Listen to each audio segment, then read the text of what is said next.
एक राजा था जिसके यहाँ बेटा पैदा नहीं हो रहा था। उसे किसी तांत्रिक ने सलाह दी कि आप ही के राज्य में किसी छोटे बच्चे की बलि चढ़ा दीजिए, अगले 1 साल में आपके यहाँ बेटा पैदा हो जाएगा। राजा ने ऐसा ही किया।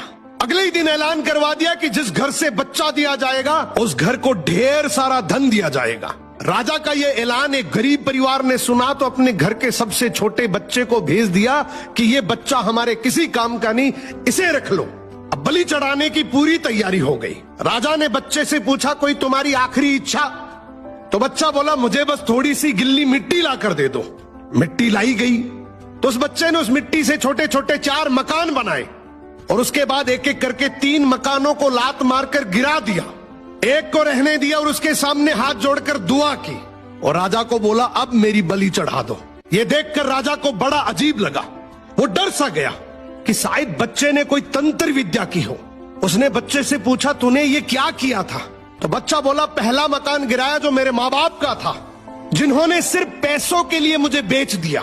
दूसरा मकान रिश्तेदारों का था, उन्होंने भी मेरे माँ बाप को ऐसा करने से रोका नहीं, तो उनका भी मकान गिरा दिया। तीसरा राजा जी आपका तो काम है लोगों की रक्षा करना, लेकिन आप भी अपने लालच के लिए रक्षक से भक्षक बन गए। आपने तो अपने लालच के लिए मेरी जिंदगी खत्म करने की सोच ली, तो मैंने आपका भी महल गिरा दिया। और ये चौथा मेरे भगवान का घर है, उसके सामने मैंने हाथ जोड़कर कह दिया कि अब सब तू संभाल लेना।